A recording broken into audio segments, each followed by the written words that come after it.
আজকে সুইমিং এর মধ্যে অনেকক্ষণ গোসল করবো আর মজা করবো। ভাই তুই নোংরা কাপড় লয়ে সুইমিং পুলে নামিস না, ফাইন্ডা ময়লা হয়ে যাবো গা। আমি যদি আগে জানতাম তুই আর লগ করে কক্সবাজার নিয়ে আইবি, তাহলে আমি কক্সি গেলাম হইলে না। নিয়ে আইসা জিনিস ভালো কথা, মাইনা নিলাম। জেনে যাস এনি লয়ে যাস, এটাও মাইনা নিলাম।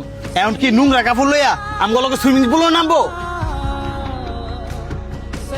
এটা আবার কেমন ধরনের কথা কস? ময়লা কাপড় চোপড় ফুরছে দেখে কি সুইমিং পুলে নামতে পারতো না?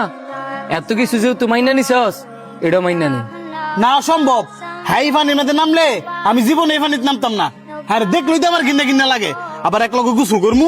বন্ধু আমার ভুল হইছে, তোমরা গোসল করো, আমি রুমে যাইগা।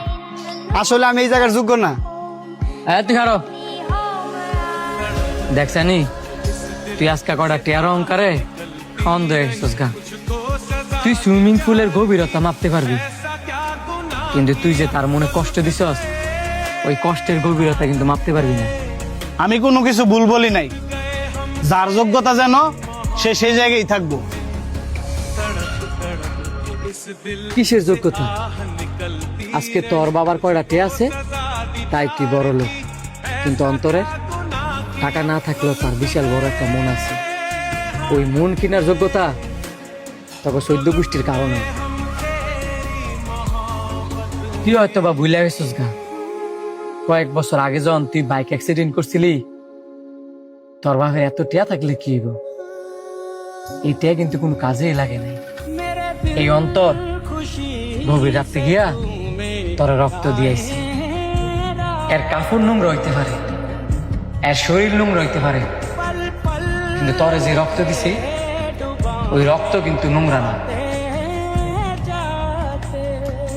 শোন বন্ধু, লাইফে আজকে আছে তো কালকে নাই, কিন্তু স্বার্থ ছাড়া বন্ধু লাইফে অনেক দরকার। স্বার্থ ছাড়া বন্ধু যদি একবার জীবন থেকে হারায় যায়, কোটি কোটি টিয়া দিও হয়তি না।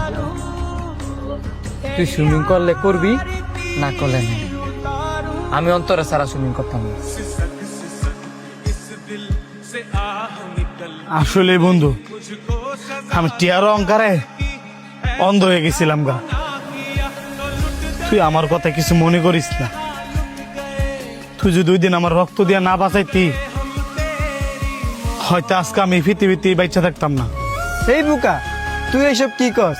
আমি তো মাত্র একটা উচিল্লা, বাসানির মালিক তো আল্লাহ।